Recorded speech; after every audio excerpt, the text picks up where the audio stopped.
Here's my full skincare routine using only tips I've seen from skincare influencers.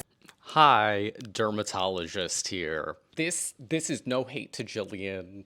Her video is parody and she basically like summoned me in the comments. First up, we cleanse. You always want to froth your cleanser because the microbubbles can't penetrate the skin without frothing, so we have to help them penetrate. Look at those microbubbles go. Frothing of the cleanser, which I think it's hilarious that she's using like the milk frother in a coffee mug. You'll see like a lot of products out there like the marshmallow whip maker, and influencers like to claim that this makes your cleanser more effective. Firstly, there's no such thing as a micro bubble. I don't know where that term came from. Secondly, like the amount of foam produced by the cleanser doesn't correlate to how effective it is. So yeah, in general, it's a good idea to go with the package instructions.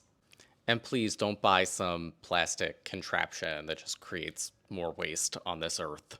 Next up is hyaluronic acid. Vitamin C is not as important as HA, and for the molecules of HA to penetrate the skin, you really want to press the glass dropper into the skin. Vitamin C versus hyaluronic acid based on what you're trying to achieve. Like, you could do one, the other, both. There's not like a skincare ingredient that's more important. It's about what's important to you. And yes, watching her touch the dropper to her face that intensely made me die inside a little. Next, you must use a medical grade moisturizer. Medical grade products, again, penetrate the skin better, whereas drugstore skincare does not penetrate. We've covered here before about, the fact that medical grade means nothing when it comes to skincare. Topicals are either drugs or cosmetics. Most of the time, products that are calling themselves medical grade are cosmetic, just like you could buy at the drugstore. I really think it's funny too that moisturizer that she's using, I think, is Vanicream, which you could pick up at the drugstore. Finally, never use sunscreen because that causes cancer.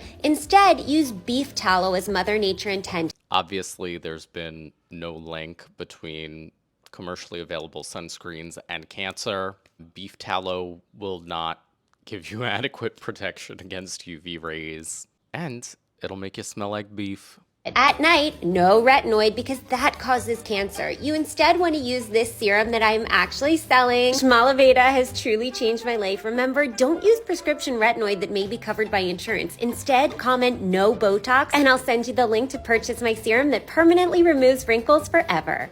No link between using tretinoin and cancer that I've ever seen. It could actually theoretically prevent skin cancer in some cases. I want to try some Shmalaveda. What she's illustrating here is a classic marketing tactic where you scare people off of everything else in order to buy your product. And she's making some outlandish and illegal claims there about Shmalaveda. This is probably like the least stressful reaction video I've done in years. Thank you, Jillian.